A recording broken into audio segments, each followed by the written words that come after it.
আসসালামু আলাইকুম। চতুর্থ শ্রেণীর ইসলাম শিক্ষা বই নিয়ে ধারাবাহিকভাবে আলোচনা করছিলাম, তার ধারাবাহিকতা এখন অনুশীলনী 2 নিয়ে আলোচনা করব।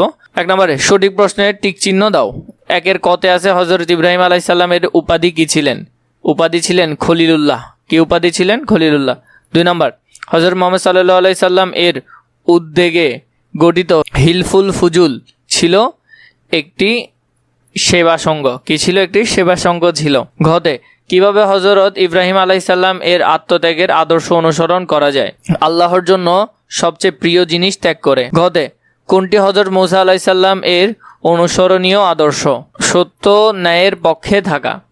2 নম্বর কিভাবে হযরত মুহাম্মদ সাল্লাল্লাহু আলাইহি সাল্লাম এর কৈশোরকালীন আদর্শ অনুসরণ করা যায়? কথা ও কাজে নম্রতা ও শিষ্টাচার বজায় রেখে। খলিফা ওমর রাদিয়াল্লাহু তাআলা এর অনুসরণীয় আদর্শ কোনটি?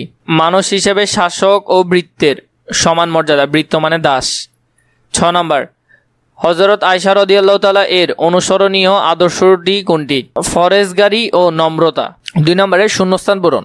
1 হযরত ঢেঁস আলাইহিস সালামকে খলিলুল্লাহ বা আল্লাহর বন্ধু বলা হয়, এটা হবে ইব্রাহিম আলাইহিস সালামকে। তাহলে প্রথমটার উত্তর হবে কি? ইব্রাহিম আলাইহিস সালাম। 2 নম্বরটা দেখো, হযরত মূসা আলাইহিস সালাম ছিলেন খুবই সৎ, সাহসী ও বিচক্ষণ একজন নবী। বিচক্ষণ নবী ছিলেন। গতে মহানবী হযরত মুহাম্মদ সাল্লাল্লাহু আলাইহি সাল্লাম শান্তিকামী, কর্মঠ ও ধীর স্থির প্রকৃতির মানুষ। কৈশোর থেকে মহানবী হযরত মুহাম্মদ সাল্লাল্লাহু আলাইহি সাল্লাম অন্যায়ের প্রতিবাদ করতেন। কৈশোর থেকে তিনি অন্যায়ের প্রতিবাদ করতেন। 2 নম্বরে দেশের দারিদ্র্য দূর করার জন্য আমরা যথাসাধ্য চেষ্টা করব। 6 নম্বর গৃহকর্মীদের সঙ্গে বসে খাবার গ্রহণ হযরত ওমর রাদিয়াল্লাহু তাআলা একটি অনুসরণীয় আদর্শ ছিল। এরপরে যদি আমরা দেখি 3 বাম পাশের সাথে ডান পাশের মিলকরণ, বাম পাশ এবং ডান পাশ। 1 নম্বর হযরত ইব্রাহিম আলাইহিস সালামের জীবনের শিক্ষা হলো সকল অবস্থায় মহান আল্লাহর অনুগত করা। তাহলে প্রথমটা হলো হযরত ইব্রাহিম আলাইহিস সালাম এর জীবনের শিক্ষা হলো সকল অবস্থায় মহান আল্লাহর অনুগত করা। 2 নম্বর হযরত মূসা আলাইহিস সালাম একজন নবী ও রাসূল ছিলেন। তাহলে হযরত মূসা আলাইহিস সালাম একজন নবী ও রাসূল ছিলেন। অত্যাচারী ও অন্যায়কারীদের হাত থেকে দেশের দুর্বলদের রক্ষা করতে চেষ্টা করব। তাহলে এটা হবে অত্যাচারী ও অন্যায়কারীদের হাত থেকে দেশের দুর্বলদের রক্ষা করতে চেষ্টা করব। এরপরে ঘতে আমরা বিপদে আপদে ধৈর্যশীল হব। আমরা বিপদে আপদে ধৈর্যশীল হব। এরপরে হযরত ওমর রাদিয়াল্লাহু তাআলা ছিলেন সত্য মিথ্যার পার্থক্যকারী। হযরত ওমর রাদিয়াল্লাহু তাআলা আনহু ছিলেন সত্য মিথ্যার পার্থক্যকারী। হযরত আয়েশা রাদিয়াল্লাহু তাআলা আনহু যুদ্ধের ময়দান আহতদের সেবা করতেন। হযরত আয়েশা রাদিয়াল্লাহু তাআলা আনহু যুদ্ধের ময়দানে আহতদের সেবা করতেন। আর 4 নম্বরে যদি দেখি শুদ্ধ অশুদ্ধ নির্ণয়। 1 নম্বর হযরত ইব্রাহিম আলাইহিস সালাম এর উপনাম ছিল আবুল মিল্লাত বা মুসলিম জাতির পিতা। এটা সত্য হবে, এটা হবে শুদ্ধ। খ মহানবী হযরত মুহাম্মদ সাল্লাল্লাহু আলাইহি সাল্লামকে আস-সিদ্দিক সত্যবাদী বলা হয়, এটাও শুদ্ধ। হযরত মূসা আলাইহিস সালাম ফেরাউনের নির্যাতন ও নিপীড়ন এড়িয়ে যান, এটা মিথ্যা, এটা অশুদ্ধ। হযরত ওমর রাদিয়াল্লাহু তাআলা আনহু সাধারণ জনগণের সামনে জবাবদিহিতা করতেন না, এটা অশুদ্ধ। 2 নম্বর হযরত আয়েশা রাদিয়াল্লাহু তাআলা আনহু উত্তম আদর্শের প্রতীক ছিলেন, এটা শুদ্ধ। এরপরে 5 নম্বরে আমরা দেখতেছি সংক্ষিপ্ত প্রশ্নের উত্তর। সংক্ষিপ্ত প্রশ্নের উত্তরগুলো আমরা এখন লিখব। 1 নম্বর মহান আল্লাহ কেন হযরত ইব্রাহিম আলাইহিস সালামকে খলিলুল্লাহ বলেছেন? 1-এর উত্তর হবে মহান আল্লাহ কেন হযরত ইব্রাহিম আলাইহিস সালামকে খলিলুল্লাহ বলেছেন? হযরত ইব্রাহিম আলাইহিস সালাম আল্লাহর প্রতি গভীর ভালোবাসা, অনুগত ও ত্যাগের জন্য পরিচিত ছিলেন। তিনি আল্লাহর আদেশ পালনে সর্বোচ্চ ত্যাগ স্বীকার করেছিলেন, তাই আল্লাহ তাকে খলিলুল্লাহ, আল্লাহর বন্ধু উপাধি প্রদান করেছেন।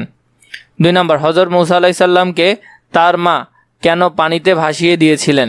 ফেরাউন নবজাতক পুত্র সন্তানদের হত্যা করছিল। আল্লাহর নির্দেশে তার মা শিশু মূসাকে নিরাপত্তার জন্য একটি বক্সে রেখে পানিতে ভাসিয়ে দেন, যাতে তিনি রক্ষা পান। ঘ পৃথিবীতে প্রথম ইবাদতের ঘর কোনটি?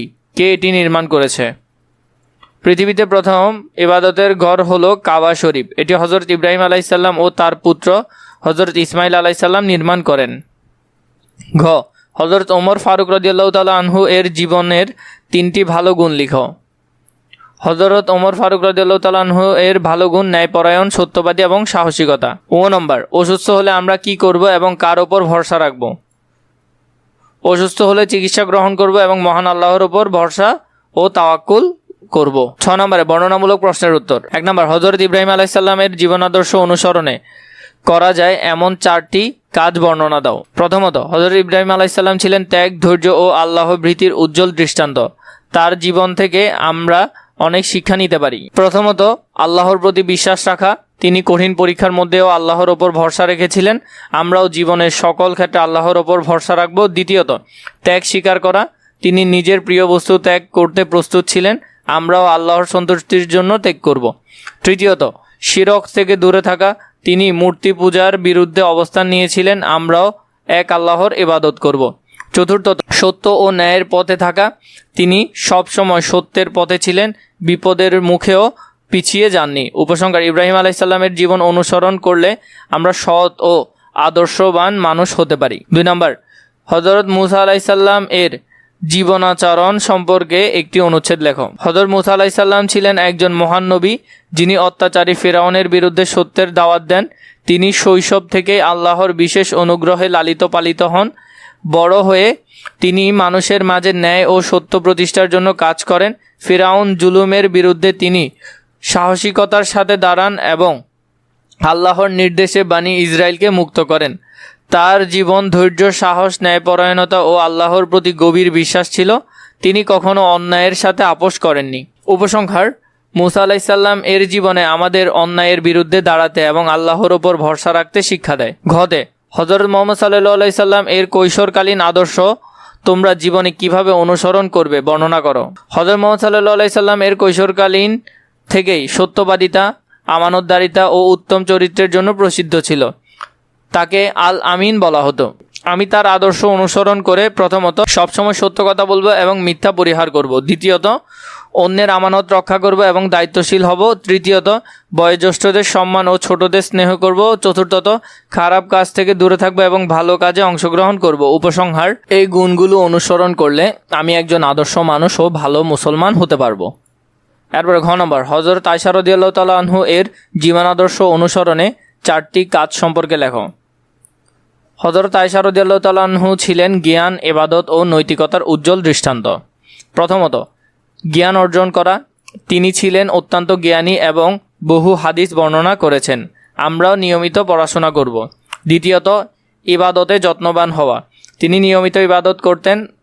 আমরাও সালাত ও অন্যান্য ইবাদত পালন করব। তৃতীয়ত, সৎ চরিত্র গঠন করা। তিনি ছিলেন বিনয়ী ও মার্জিত।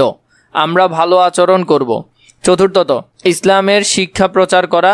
তিনি অন্যদের শিক্ষা দিতেন। আমরাও সঠিক জ্ঞান অন্যদের জানাবো। উপসংহার, আয়েশা রাদিয়াল্লাহু তাআলা আনহু এর জীবন অনুসরণ করলে আমরা জ্ঞানী, ধার্মিক ও আদর্শ মানুষ হতে পারি। এভাবে করে তোমরা এই অধ্যায়টার সুন্দর সমাধান নিয়ে ফেলতে পারবে। এছাড়া অন্য কোনো পৃষ্ঠার প্রয়োজন হলে নিশ্চয়ই আমাকে কমেন্ট করে জানাবে।